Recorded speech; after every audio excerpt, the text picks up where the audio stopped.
शहर कैद के मसाइल कम होने के बजाय बढ़ते ही जा रहे हैं। कई इलाकों में सेवरेज का निज़ाम मजीद ख़राब होता हुआ नजर आ रहा है, जिसकी वजह से आवाम के साथ साथ वहाँ रोजगार कमाने वालों के लिए भी मसाइल पैदा कर रहा है। नॉर्थ नाज़ाबाद ब्लॉक आई के रिहायशी व दुकानदार सेवरेज के पानी और कचरे के ढेर की वजह से सख्त मुश्किलात का सामना कर रहे हैं। सच्चर न्यूज़ से बातचीत करते हुए रिहायशी व दुकानदारों का कहना था कि इलाके के गटर उबलने से सेवरेज का पानी बीमारियां फैला रहा है। यहाँ कारोबार करना मुश्किल हो गया है। कई बार मुताल्लिका इदारों से शिकायत की, लेकिन वो सब बेसूद साबित हुई। हम अपनी मदद आपके तहत काम करवाते हैं, इसका मुस्तकिल हल होना चाहिए। सेवरेज के पानी की वजह से इतनी गंदगी हो रही है कि इलाके में रहना मुश्किल हो गया है। पैसे दे के गटरों की सफाई कराते हैं। हुकूमत में रहने वालों की भी तो कोई जिम्मेदारी होती है, ये काम क्यों नहीं करवाते?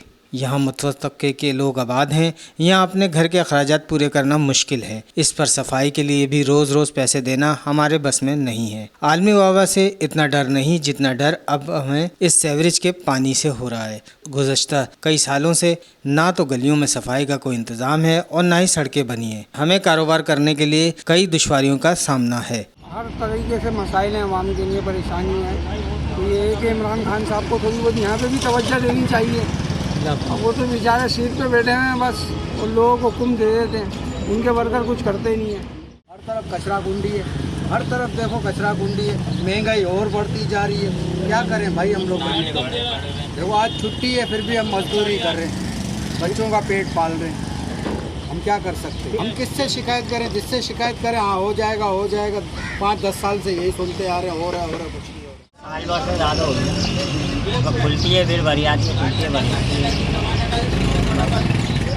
हुकूमत से कोई अपील करेंगे? हम क्या अपील करेंगे भाई? ये गंदगी साफ हो जाए भाई, यही अपील करेंगे। इलाका मकीनों ने हुकूमत से अपील करते हुए कहा कि इलाके के सेवरेज के मसाइल का हल करवाएं, जो बहुत गंभीर शक्ल इख्तियार कर गया है। गंदे पानी की वजह से यहाँ से गुजरना भी मुश्किल है। मजबूरन दूसरे रास्तों से जाना पड़ता है। कपड़े गंदे हो जाते हैं। खवातीन और बुजुर्ग को सख्त मुश्किलात का सामना है। अक्सर बच्चे खेलते हुए गंदे पानी में गिर जाते हैं। हुकूमत नाम की कोई चीज नहीं और ना ही आवाम की कोई सुनता है। इलाके के साथ सुतेली माँ जैसा सलूक किया जा रहा है। इलाके में गंदगी के ढेर लग रहे हैं और हुकूमती नुमाइंदे सिर्फ तस्वीरें बनवा कर दोबारा पलटते ही नहीं। जगह जगह कचरे के ढेर लगे हुए हैं, कोई ख्याल नहीं किया जाता। जबकि हम खाकरों को महाना भी देते हैं। जब ना दें तो घरों के आगे कचरा जमा रहता है, जो बीमारियों का सबब बन रहा है। सच्चर न्यूज़, कराची।